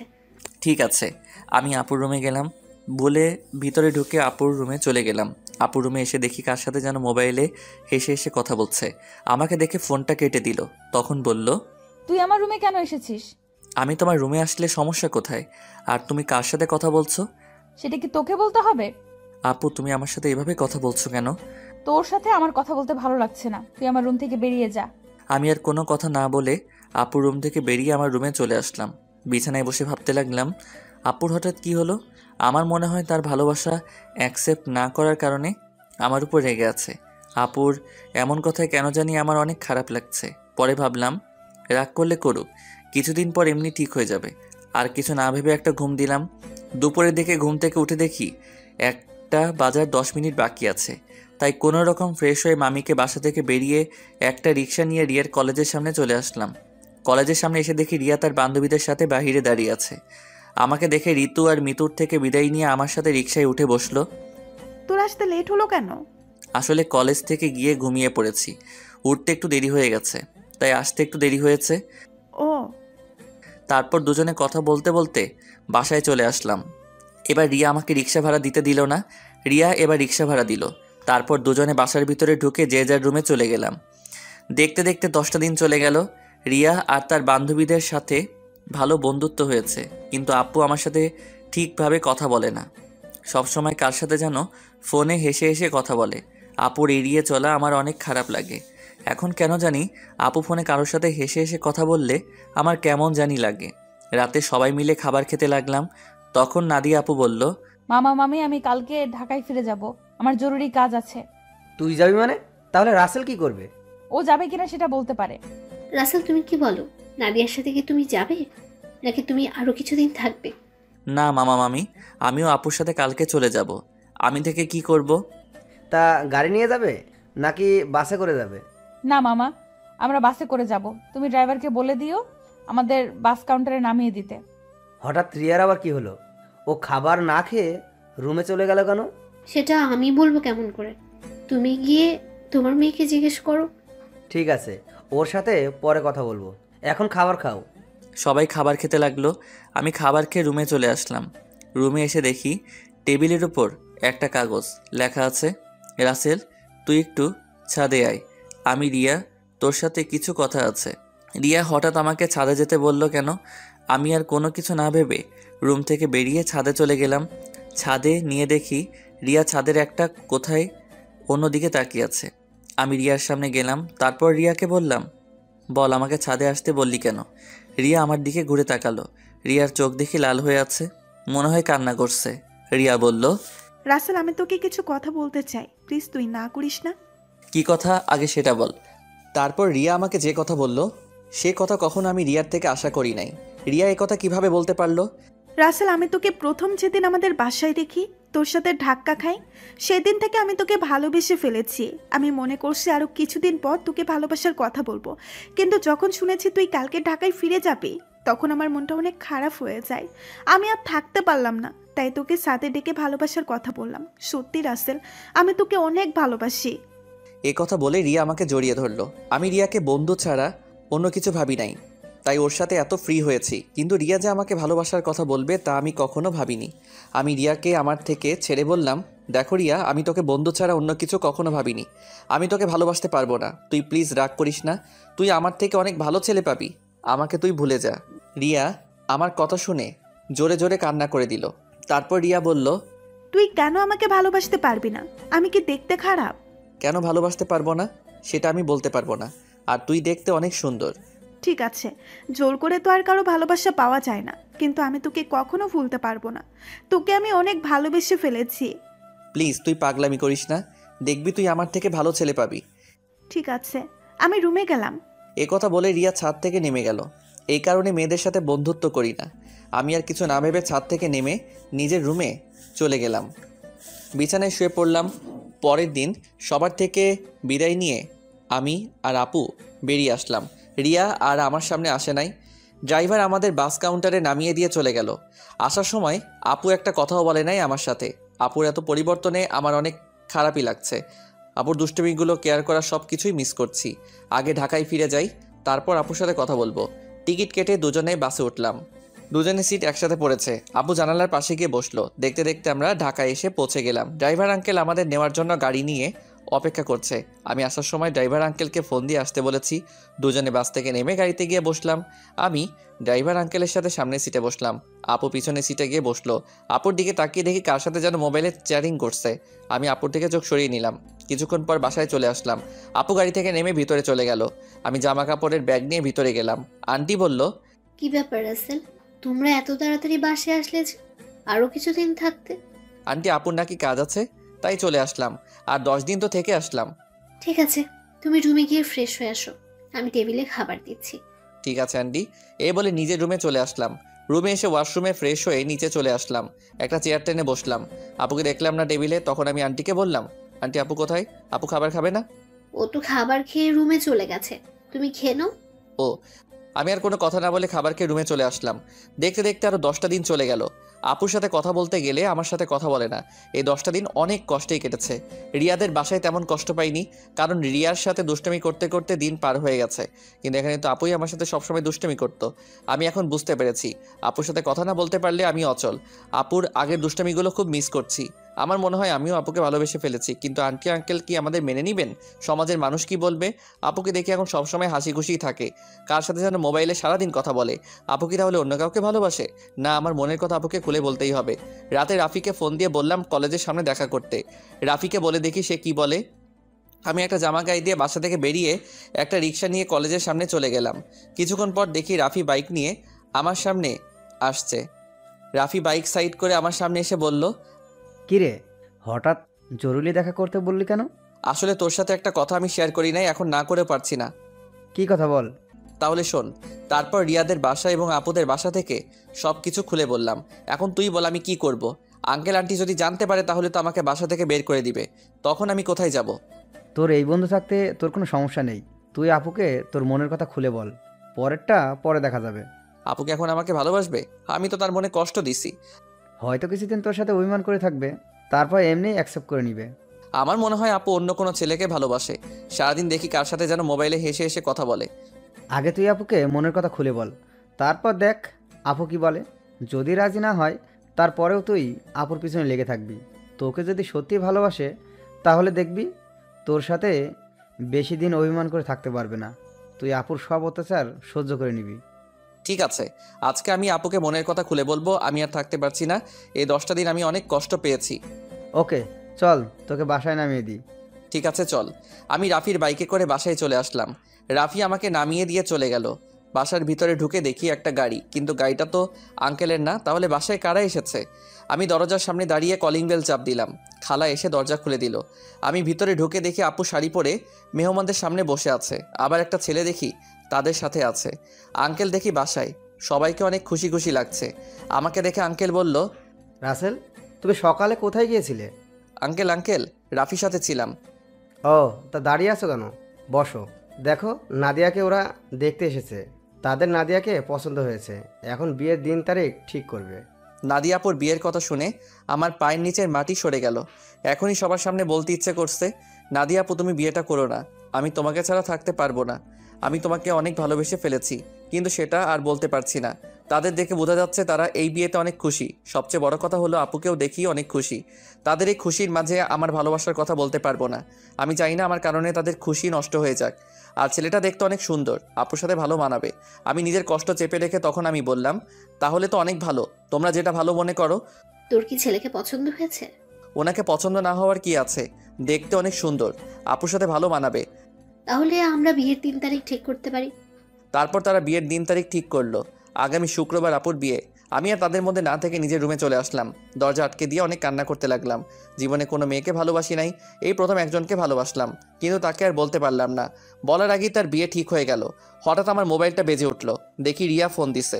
আজকে এতদিন পরে রিয়া আজকে ফোন দিছে। চোখের পানি মুছে ফোনটা রিসিভ করলাম। কিরে, কেমন আছিস? আছি কোনো রকম। তুই কেমন আছিস? আমি আলহামদুলিল্লাহ ভালো আছি। মামা মামি তারা কেমন আছে? সবাই ভালো আছে, কিন্তু তোর কথা কেমন জানি লাগছে। কি হয়েছে তোর? আমার তো কিছুই হয়নি। তুই মনে হয় আমার কাছে কিছু লুকাচ্ছিস। বল, কি হয়েছে তোর? বলতে পারি, কিন্তু তুই আমাকে কথা দিতে হবে, তুই কাউকে কিছু বলবি না। ঠিক আছে, বলবো না। এবার বল। তাহলে শোন। এটা তুই কি বলছিস? আমি ফুপা ফুপির সাথে কথা বলি? না রে, তারা শুনলে অনেক কষ্ট পাবে। তারা এই বিয়েতে অনেক খুশি। তাহলে তুই কষ্ট পাচ্ছিস কেন? আমি কষ্ট পেলে কিছু হবে না। আমি চাই না আমার কারণে তাদের আশা ভরসা সব নষ্ট হয়ে যাক। তুই কি পারবি আপুকে ভুলে থাকতে? আমাকে ভুলে থাকার চেষ্টা করতে হবে। এই বিয়েতে আপু রাজি আছে। তাহলে আপু যখন তোকে ভালোবাসার কথা বলেছে তখন রাজি হোস নাই কেন? তখন তো আমি আপুকে ওই চোখে দেখি নাই, আমার বড় বোনের মতো দেখেছি। আর আঙ্কেল আন্টি এবং সমাজের কথা চিন্তা করে আপুকে মানা করে দেই। তখন যদি রাজি হইতি তাহলে আজকে আর কষ্ট পেতে হতো না। এখন তুই কি করবি? এখন আমি আপুকে ভুলে থাকার চেষ্টা করব। আপুর বিয়ে হয়ে গেলে আঙ্কেল আন্টি একা হয়ে যাবে, তাই আমি চাই বাকিটা জীবন তাদের সাথে পার করে দিতে। ঠিক আছে, তাহলে ভালো থাকিস, আর যা কিছু করিস চিন্তা ভাবনা করে করিস। বাই। এই বলে রিয়া ফোন কেটে দিল। আমার চোখ দিয়ে আবার পানি পড়তে শুরু করলো। কান্না করতে করতে নিচে ঘুমিয়ে গেলাম। রাতে সবাই টেবিলে বসে খাবার খেতে লাগলাম। তখন আঙ্কেল বলল, রাসেল, আমি চাই নাদিয়ার বিয়ের সব কিছু তুমি করবে। ঠিক আছে আঙ্কেল। আরে রাসেল, তোমার চোখ দুটো লাল হয়ে আছে কেন? কি হয়েছে তোমার? আসলে আন্টি চোখে কি যেন পড়েছে, তাই লাল হয়ে গেছে। চিন্তা করবেন না, এমনি ঠিক হয়ে যাবে। আমি নাদিয়া আপুর দিকে তাকিয়ে দেখি এক মনে খাবার খেয়ে যাচ্ছে। আমি তার থেকে চোখ সরিয়ে হালকা খাবারকে রুমে চলে আসলাম। রুমে এসে দেখি মোবাইলটা বাজতে আসছে। হাতে নিয়ে দেখি রাফি ফোন দিছে। আমি রিসিভ করার পর রাফি বলল, কিরে কেমন আছিস? আপুকে কি ভালোবাসার কথা বলেছিস? আমি ভালো আছি, আর আপুকে ভালোবাসার কথা বলতে পারি নাই। কেন, কি হয়েছে? আপুর বিয়ে ঠিক হয়ে গেছে, তাই আর আমার মনের কথা খুলে বলতে পারি নাই। কি বলছিস তুই? কোথায় বিয়ে ঠিক হয়েছে? ছেলের বাড়ি কোথায় সেটা বলতে পারবো না। ছেলেটা দেখতে অনেক সুন্দর। তুই আমাকে বাসার সামনে নামিয়ে দিয়ে যাওয়ার পর তারপর সব খুলে বললাম। এটা তুই কি বলছিস? তুই কি পারবি আপুকে ভুলে থাকতে? তুই একবার আঙ্কেল আন্টিকে কথা খুলে বল, আর না হয় আপুকে বল। না রে, আমি চাই না আমার কথা শুনে তারা কষ্ট পাক। এই বিয়েতে তারা সবাই খুশি আছে, আর নাদিয়া আপুও রাজি আছে। আঙ্কেল আন্টির কথা চিন্তা করে নিজেকে কষ্ট দিবি? তুই কি থাকতে পারবি? শোন, আঙ্কেল আমাকে রাস্তা থেকে তুলে এনে তাদের বাসায় ঠাঁই দিছে। তাদের মতো একটা পরিবার পেয়েছি। আমার মতো এতিম ছেলেকে নিজের ছেলের মতো দেখেছে। তাহলে আমি এই কথা বলি কেমন করে? আর নাদিয়া আপুকে আমি ভুলে যাব? কিছুদিন গেলে সব কিছু ঠিক হয়ে যাবে। তুই মানুষ না রে, তুই একটা ফেরেশতা। তোর মতো বন্ধু পাওয়া ভাগ্যের ব্যাপার। ঠিক আছে, ভালো থাকিস। কালকে থেকে বিয়ের সব কিছু আমাকে করতে হবে, আজকে আঙ্কেল বলেছে। ওকে, ভালো থাকিস। আল্লাহ হাফেজ। এই বলে রাফি ফোন কেটে দিল। আমি নিজেকে যতই শক্ত রাখার চেষ্টা করি, কিন্তু আমি তা পারছি না। বারবার আপুর চেহারাটা চোখের সামনে ভেসে আসছে। আর কিছু না ভেবে ঘুমিয়ে পড়লাম। সকালে ঘুম থেকে উঠতে দেরি হয়ে গেছে। আজকে আমাকে কেউ ডাকতে আসে নাই। মনে হয় কাজে কামে বিজি সবাই। আমি বিছানা থেকে নেমে ওয়াশরুমে চলে গেলাম। ফ্রেশ হয়ে একটা জামা গায়ে দিয়ে নিচে আসলাম। নিচে এসে একজনকে দেখে আমি পুরো অবাক হয়ে গেলাম। এ আর কেউ নয়, আপুর সাথে যে ছেলের বিয়ে ঠিক হয়েছে সেই ছেলে। আমি এখনও ওনার নাম জানি না। আমাকে দেখে ডাক দিল, আসসালামু আলাইকুম দুলাভাই, কেমন আছেন? আলহামদুলিল্লাহ ভালো আছি। তুমি কেমন আছো? আমিও ভালো আছি। দুলাভাইয়ের নামটা তো জানা হলো না, তা হঠাৎ বিয়ের আগে শ্বশুরবাড়িতে? আমার নাম রনি। নিজেদের অফিস দেখাশোনা করছি। আর আজকে নাদিয়াকে নিয়ে মার্কেটে যাব বিয়ের কেনাকাটা করতে। আমি চাই নাদিয়ার পছন্দের মতো সব কিছুই কিনে দিতে। খুব ভালো। তা আপু কোথায়? নাদিয়া রেডি হয়ে আসছে, তুমিও আমাদের সাথে চলো। না দুলাভাই, আঙ্কেল আমাকে বিয়ের সব কিছুর দায়িত্ব দিছে। আমি নাস্তা করে বাহিরে গিয়ে বিয়ের কার্ডের অর্ডার, ডেকোরেশন সব কিছু করে আসতে হবে। আমার হাতে অনেক কাজ। আপনি আপুকে নিয়ে যান। তোমার যখন কাজ আছে তাহলে তো আর জোর করা যাবে না। চলুন, নাস্তা করবেন। আমি বাসা থেকে করে এসেছি, তুমি করে নাও। ঠিক আছে বলে নাস্তার টেবিলে চলে আসলাম। খালা আমাকে নাস্তা দিয়ে গেল। হঠাৎ সিঁড়ির ওপর চোখ গেল। দেখি আপু সুন্দরভাবে সেজে গুজে নিচে নামছে। আপুকে দেখতে অনেক সুন্দর লাগছে। আপু আমার দিকে তাকাতে আমি চোখ সরিয়ে নিলাম। তারপর তারা দুজনে বাসা থেকে বেরিয়ে গেল। আমি হালকা নাস্তা করে বাসা থেকে বেরিয়ে রিক্সা নিয়ে রাফিদের বাসার সামনে চলে আসলাম। ভাড়া মিটিয়ে কলিং বেল চাপ দিলাম। কিছুক্ষণ পর রাফির আম্মু দরজা খুলে দিল। আসসালামু আলাইকুম আম্মু, কেমন আছো? আম্মু, কাজে অনেক বিজি ছিলাম, তাই তোমার সাথে দেখা করতে পারি নাই। প্লিজ আম্মু, তুমি আমার উপর রাগ করে থেকো না। আম্মু আমাকে জড়িয়ে ধরে কপালে 2টা চুমু দিল। তারপর বলল, এতদিন পর তোর এই আম্মুর কথা মনে পড়েছে? সরি আম্মু, আমার ভুল হয়ে গেছে, আর কখনো এমন ভুল করব না। ঠিক আছে, এখন ভেতরে আয়। রাফি তার রুমে আছে, তুই ওর রুমে যা, আর আমি কফি পাঠিয়ে দিচ্ছি। ঠিক আছে আম্মু। আমি ভিতরে ঢুকে উপরে রাফির রুমে যেতে লাগলাম। এবার আপনাদের বলি, রাফির আম্মু জানে আমার আব্বু আম্মু নেই, আমি একটা এতিম ছেলে। তখন রাফির আম্মু আমাকে বলে, কে বলেছে তোর আব্বু আম্মু নেই? আজকে আমি তোর আম্মু। এখন থেকে আমাকে আম্মু বলে ডাকবি। এখন আমার 2 ছেলে। এরপর থেকে রাফির আম্মুকে আমি আম্মু বলে ডাকি। রাফির রুমে এসে দেখি রাফি বিছানায় শুয়ে মোবাইল টিপতে আছে। আমাকে দেখে উঠে বসলো। কিরে, তুই কখন আসলি? এই তো কিছুক্ষণ আগে। তা তুই আসবি, আমাকে তো বললি না। আমি তো এমনি আসি নাই। আপুর বিয়ের সব দায়িত্ব আঙ্কেল আমাকে দিছে। আমি তো একা একা সব কিছু করতে পারবো না, তাই তোকে নিয়ে সব কিছু করব। নিজের ভালোবাসার মানুষের বিয়ের সব দায়িত্ব পালন করবি? তোর কি একটুও কষ্ট হচ্ছে না? কষ্ট হলে তো কিছুই করার নেই। আঙ্কেল আন্টির সুখের জন্য আমি সব কিছু করতে রাজি আছি। এখন তাড়াতাড়ি রেডি হয়ে নে, হাতে অনেক কাজ আছে। ঠিক আছে, তুই বস, আমি ফ্রেশ হয়ে আসছি। এটা বলে রাফি ওয়াশরুমে ঢুকে ফ্রেশ হয়ে আসলো। আম্মু এসে আমাদের কফি দিয়ে গেল। দুজনে কফি খেয়ে আম্মুর রুম থেকে বিদায় নিয়ে বাহিরে চলে আসলাম। বাইক নিয়ে দুজনে বেরিয়ে পড়লাম। প্রথমে বিয়ের কার্ডের অর্ডার দিলাম, তারপর বাকি যে কাজ ছিল সব কিছুর কাজ সেরে বাসায় চলে আসলাম। রাফি আমাকে বাসার সামনে নামিয়ে দিয়ে চলে গেল। আমি বাসার ভিতরে ঢুকে কলিং বেল চাপ দেওয়ার পর খালা এসে দরজা খুলে দিল। সব কাজ শেষ করে আসতে সন্ধ্যা হয়ে গেছে। আমি আর বাহিরে দুপুরে খাবার খেলাম। ভিতরে ঢুকে দেখি আঙ্কেল আন্টি সোফায় বসে কফি খাচ্ছে আর কথা বলছে। আমাকে দেখে আঙ্কেল ডাক দিল। আমি গিয়ে তাদের পাশে বসলাম। রাসেল, সব কাজ কি শেষ? জি আঙ্কেল, কালকে সকালে ডেকোরেশনের সব লোক মালপত্র নিয়ে চলে আসবে, আর বিয়ের কার্ড কালকে বিকালে নিয়ে আসতে বলেছে। ফুলের লোক গায়ে হলুদের দিন সকালে আসবে। ঠিক আছে, তুমি এখন রুমে গিয়ে ফ্রেশ হয়ে কিছুক্ষণ রেস্ট নাও, কালকে আবার কাজে লেগে পড়তে হবে। ঠিক আছে আঙ্কেল, এই বলে নিজের রুমে চলে আসলাম। ওয়াশরুমে ঢুকে ফ্রেশ হয়ে বিছানায় শুয়ে পড়লাম। রাতে খাবার খাওয়ার জন্য খালা ডেকে গেছে, তাই বিছানা থেকে উঠে নিচে চলে আসলাম। টেবিলের সামনে গিয়ে দেখি আঙ্কেল আন্টি আর আপু বসে আছে। আমি একটা চেয়ার টেনে বসলাম। আন্টি খাবার বেড়ে দিল। আপুর দিকে তাকিয়ে দেখি এক মনে খাবার খেয়ে যাচ্ছে। আমার দিকে একটাবার তাকালো না। আমি খাবার খেয়ে নিজের রুমে চলে আসলাম। তারপর বিছানায় শুয়ে পড়লাম। পরের দিন বিকালে বিয়ের কার্ড নিয়ে আসলাম। তখন আমি আঙ্কেলকে বললাম, আঙ্কেল বিয়ের কার্ডগুলো কি করব? তোমার বন্ধু বান্ধব কতজন আছে তাদের একটা করে দিয়ে আসো, আমি কিছু রাখছি, আর বাকিগুলো নাদিয়াকে দিয়ে আয়। আঙ্কেল আমার তেমন বন্ধু নেই, আমার একমাত্র বন্ধু রাফি এবং তার পরিবার। ঠিক আছে, তাদের বিয়ের কার্ড দিয়ে এসো, আমি কিছু রাখছি, বাকিগুলো নাদিয়াকে দিয়ে আয়। আঙ্কেল কিছু কার্ড রাখলো। বাকিগুলো নিয়ে আপুর রুমের সামনে গেলাম। বাহির থেকে বললাম, আপু ভিতরে আসতে পারি? আয়। আমি ভিতরে ঢুকে দেখি আপু বিছানায় বসে আছে, কিন্তু অবাক করার বিষয় হলো আপুর চোখ দুটো লাল হয়ে আছে। আমাকে দেখে বলল, কেন এসেছিস? আসলে আপু, আঙ্কেল বলেছে বিয়ের কার্ডগুলো তোমাকে দিতে, তোমার বন্ধু বান্ধবকে দেওয়ার জন্য। ঠিক আছে, রেখে যা। আমি বিছানার উপরে কার্ডগুলো রেখে যেই না রুম থেকে বেরিয়ে যাব, তখন আপু আমাকে পিছন থেকে জড়িয়ে ধরে কান্না করে দিল।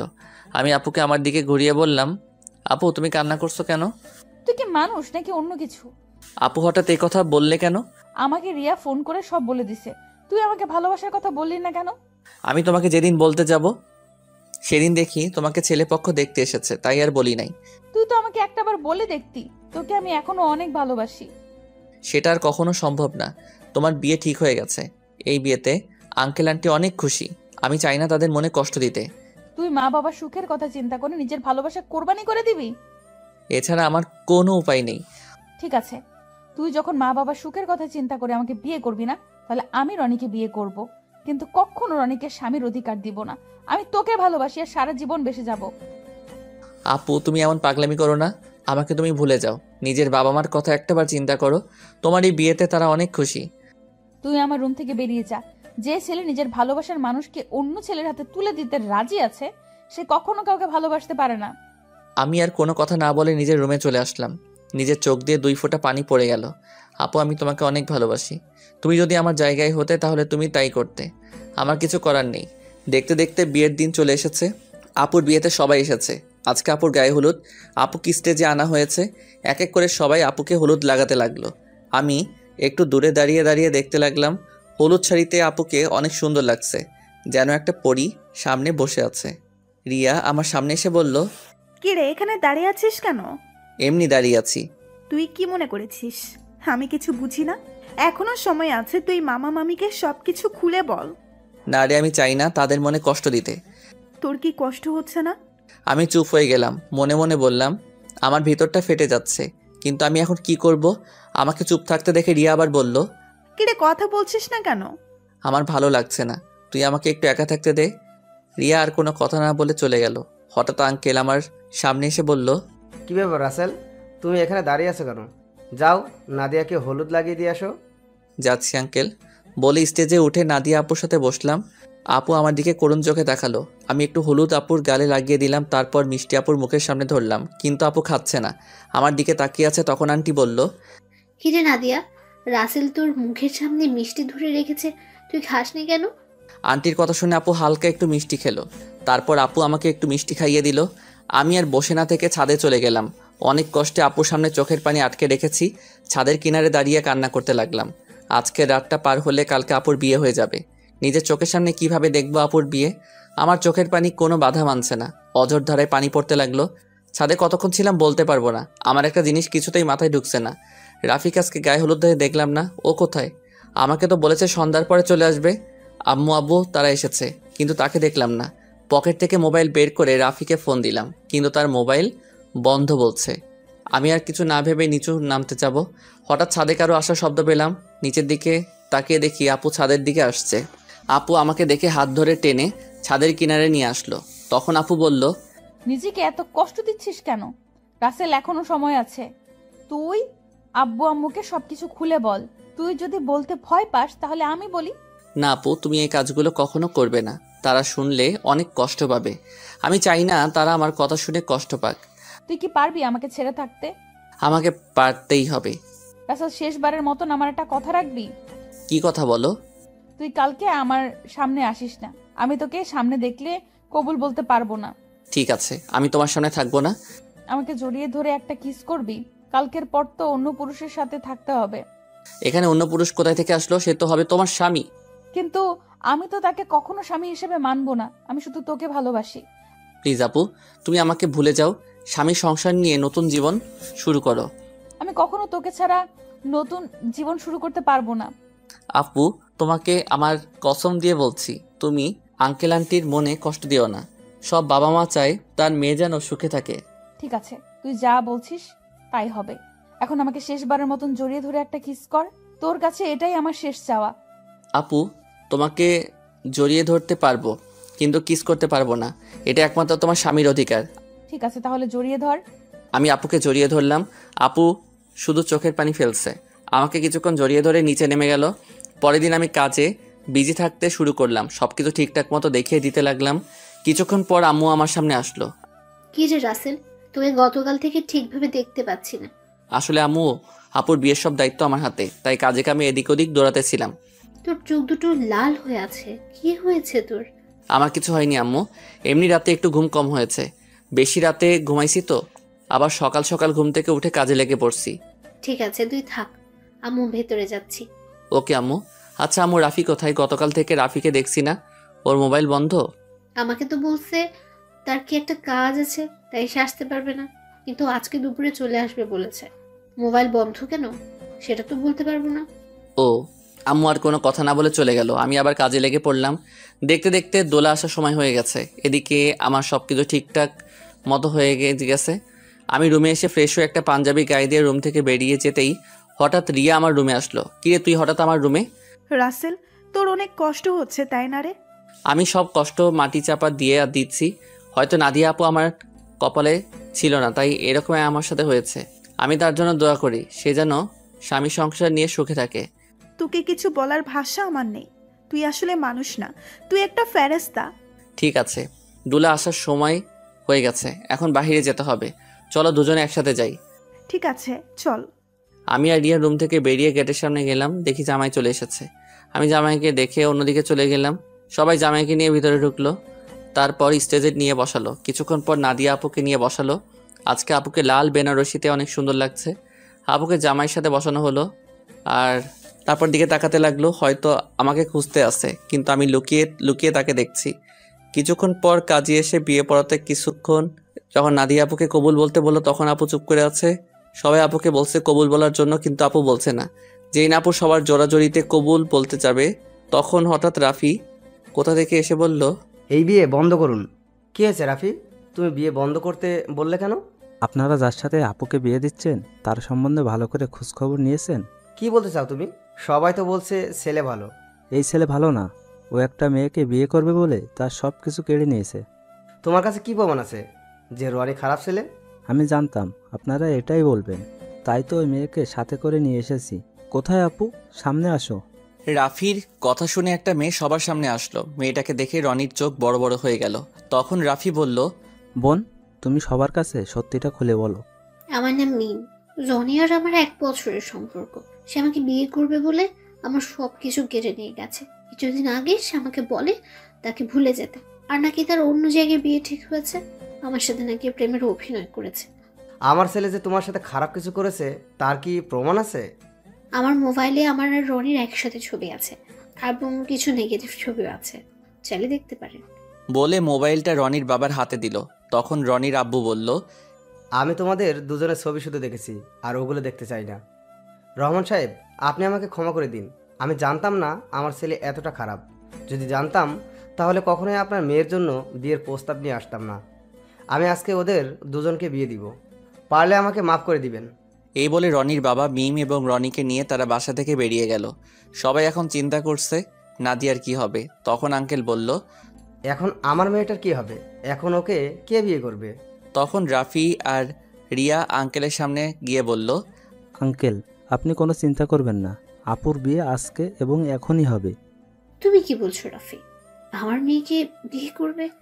সে আর কেউ নয়, আমি রাসেলের কথা বলছি। রাসেল আর নাদিয়া আপু দুইজন দুজনকে পাগলের মতো ভালোবাসে। শুধু আপনাদের সুখের কথা চিন্তা করে নিজের ভালোবাসা কোরবানি দিতে চেয়েছে।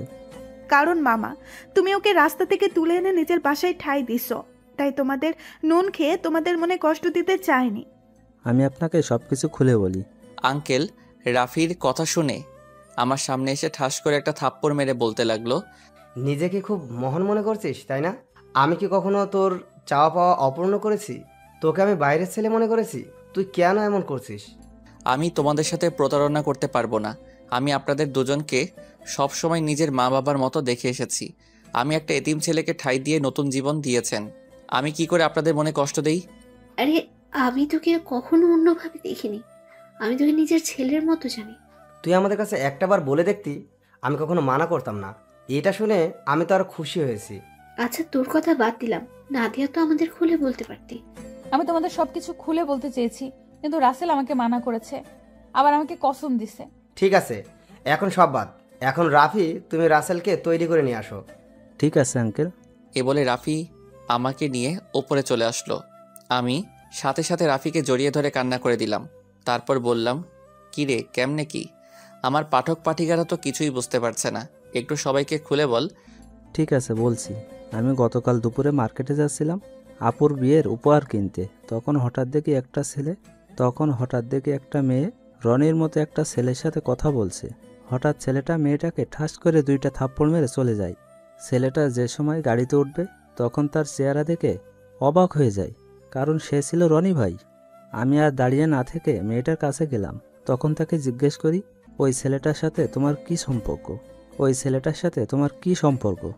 তারপর মেয়েটি সব খুলে বলে। কি বলেছে আপনারা তো সব জানেন। তুই মিমের সব কথা শুনে কি বলছিস? আমি ওর কথা শুনে তাকে নিয়ে বাসায় চলে আসলাম। আব্বু আম্মুকে বললাম, আমার বন্ধু, তোমরা সবাই বিয়ে বাড়িতে চলে যাও, আমি বিয়ের দিন যাব। আমার বন্ধুর সাথে আমার কিছু কাজ আছে। আব্বু আম্মু পরে কিছু বলে নাই? মানে একটা মেয়ের সাথে তোর কি কাজ? তুই তো জানিস আব্বু আম্মু আমাকে অনেক বিশ্বাস করে, তার ছেলে কখনো খারাপ কাজ করবে না। আব্বু আম্মু চলে আসার পর কোনো রকম রাতটা কাটিয়ে পরের দিন বিয়ে বাড়িতে নিয়ে আসলাম। আমি সবার সামনে রনির মুখোশ খুলে দেওয়ার জন্য বিয়ের দিন মিমকে নিয়ে আসি। আজকে তোর কারণে আমার ভালোবাসার মানুষকে আপন করে পেয়েছি। তোর এই ঋণ কখনো শোধ করতে পারবো না। হয়েছে, তোর ঋণ শোধ করা লাগবে না, শুধু আমার একটা হেল্প করে দিতে হবে। বল, তোর কি হেল্প লাগবে? আমার সাথে একটা মেয়ে দাঁড়িয়ে যখন আঙ্কেলের সাথে কথা বলছে, ওই মেয়েটাকে আমার পছন্দ হয়েছে। ওর সাথে আমার লাইন ক্লিয়ার করে দিবি। তার মানে তুই রিয়ার কথা বলছিস? আরে তোকে তো ওর কথা বলছি। মানে? আমি তো কিছুই বুঝতে পারছি না। তোকে বলছি না, আমাকে আপুর মামাতো বোন রিয়া প্রপোজ করছে, এই সেই মেয়ে। কি? তার মানে এই সেই রিয়া? কিন্তু চেহারা কিন্তু মার্শাআল্লাহ। এখন আমার সাথে লাইন করিয়ে দে। ঠিক আছে, দিব, আগে আমার বিয়েটা শেষ হোক। ঠিক আছে, এখন ফ্রেশ হয়ে আয়, আমাদের জন্য সবাই অপেক্ষা করছে। আমি আর কোনো কথা না বলে ওয়াশরুমে ঢুকে ফ্রেশ হয়ে একটা পাঞ্জাবি গায়ে দিয়ে রাফির সাথে নিচে চলে আসলাম। আমাকে নিয়ে আপুর পাশেই নিয়ে বসালো। তখন আপু আমার কানের কাছে মুখ এনে বলল, আজকে তোর খবর আছে, শুধু বিয়েটা হয়ে যেতে দে। তুই আমাকে অনেক কষ্ট দিয়েছিস। সেটা বাসর ঘরে দেখা যাবে। আমিও কিন্তু কম কষ্ট পাইনি। কাজী বিয়ে পড়ানো শুরু করলো। আগে আপুকে কবুল বলতে বলল। আপু সাথে সাথে কবুল বলে ফেললো। সবাই মুচকি মুচকি হাসছে।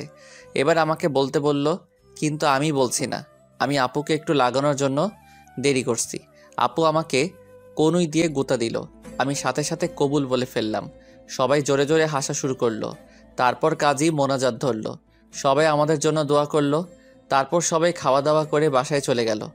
আব্বু আম্মু আমার কাছ থেকে বিদায় নিয়ে চলে গেল। রাফি আমার সাথে থেকে গেল। এখন আমি আর রাফি ছাদে বসে আছি। ছাদে আসার সময় রিয়াকে বলেছি ছাদে আসার জন্য। আমি আর রাফি বসে বসে কথা বলছি। কিছুক্ষণ পর রিয়া ছাদে আসলো। তখন আমি বললাম, কিরে তোর আসতে এত দেরি হলো কেন? দেরি কি আর এমনি হয়েছে? তোর বাসর ঘর সাজাতে দেরি হয়ে গেছে। এখন বল, কি জন্য ডাকলি? আজকে বিয়েবাড়িতে একটা ছেলে তোকে দেখে পছন্দ করে, সে নাকি তোর সাথে প্রেম করতে চায়। আমার কথা শুনে রাফি মাথা নিচু করে ফেলছে। তখন রিয়া বলল, ছেলেটাকে জানতে পারি? সে আর কেউ নয়, আমার কলিজা, আমার জানের বন্ধু রাফি। ও তাই নাকি? তাহলে ও না বলে তোকে বলতে বলছে কেন? আসলে আজ পর্যন্ত রাফি কোনো মেয়ের সাথে প্রেম করে নাই। কেন জানি তোকে দেখে পছন্দ হয়, কিন্তু লজ্জার কারণে বলতে পারছে না। তাই আমাকে বলল তোর সাথে লাইন করে দেওয়ার জন্য। ঠিক আছে, তুই রুমে যা। আপু রুমে তোর জন্য অপেক্ষা করছে, বাসর ঘরে। আমার অনেক ভয় করছে রে। এত ভয় কিসের? বিড়ালটা ঠিক মতো মারিস। ওই, এই বিড়াল আবার কোথায় থেকে আসলো? সেটা বাসর ঘরে গেলে আপু তোকে দেখিয়ে দিবে। এখন তুই যা, আমি ওর সাথে কথা বলবো। আচ্ছা ঠিক আছে, যাচ্ছি। আমার বন্ধুর যেন কিছু না হয়, তাহলে কিন্তু তোর মাথা ফাটিয়ে ফেলবো। ওই আমার জামাইয়ের সাথে আমি যেটা করি, তোর সমস্যা কি? কি? তার মানে তুই রাজি? আরে ওকে তো প্রথম দেখে আমি প্রেমে পড়ে গেছি। এখানে রাজি হওয়ার কি আছে? তুই বাসর ঘরে যা, আমি আমার জানের সাথে একটু রোমান্স করি। তাহলে তোরা থাক, আমি গেলাম। আমি আর কোনো কথা না বলে বাসর ঘরের সামনে চলে আসলাম। দোয়া দরুদ পরে আস্তে আস্তে রুমে ঢুকলাম। তারপর দরজা বন্ধ করে দিলাম। দরজা বন্ধ করে বিছানার দিকে তাকিয়ে যেটা দেখলাম, সেটা দেখে আমি পুরো অবাক হয়ে গেলাম। দেখি নাদিয়া আপু একটা লাঠি নিয়ে বিছানায় বসে আছে। আমি আপুর সামনে গেলাম। তখন আমি বললাম, আপু তুমি লাঠি নিয়ে বসে আছো কেন? ঠাস করে একটা বাড়ি মেরে দিল। তখন আমি বললাম, তুমি আমাকে মারলে কেন? প্রথমে আপু বললে কেন? আপুকে আপু বলবো না তো কি বলবো? আবার ঠাস করে আরেকটা বাড়ি মারলো। তখন নাদিয়া বলল, আর একবার যদি আপু বলে ডাকিস তা তোর মাথা ফাটিয়ে দিব। এখন থেকে আমার নাম এবং তুমি করে বলবি। তুমি করে তো সবসময় বলি, কিন্তু নাম ধরে কিভাবে বলবো? তুমি তো আমার থেকে বড়। কারণ এখন আমি তোর স্ত্রী, আমাকে নাম ধরে ডাকবি। ঠিক আছে, এখন থেকে নাম ধরে ডাকবো। তো এতক্ষণ কোথায় ছিলি? তোর আসতে এত লেট হলো কেন? আগে বলো, তুমি আমাকে তুই করে বলছো কেন? আমি তোমার স্বামী, আমাকে তুমি করে বলবে। ঠিক আছে বলবো, এখন বল আসতে দেরি হলো কেন? তাহলে শোনো। তারপর রাফি আর রিয়ার কথা খুলে বললাম। সেটা তো খুশির খবর। আজকে রাফির জন্য তোমাকে আমি আপন করে পেয়েছি। ও না থাকলে এতক্ষণে আমাকে বাসর ঘরে রনি থাকতো। ঠিক আছে, এখন অজু করে আসো, 2 রাকাত নফল নামাজ আদায় করতে হবে।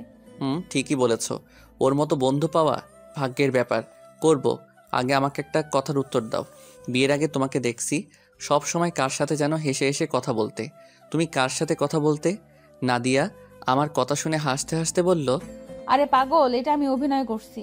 আমি তোমার সামনে মোবাইল নিয়ে অন্য ছেলের সাথে কথা বলার অভিনয় করছি এবং তোমাকে এড়িয়ে চলছি। তুই এগুলো সহ্য করতে না পেরে যেন আমাকে ভালোবাসার কথা বলিস, কিন্তু হাদারাম, তুমি আমাকে কখনো বলোই নাই।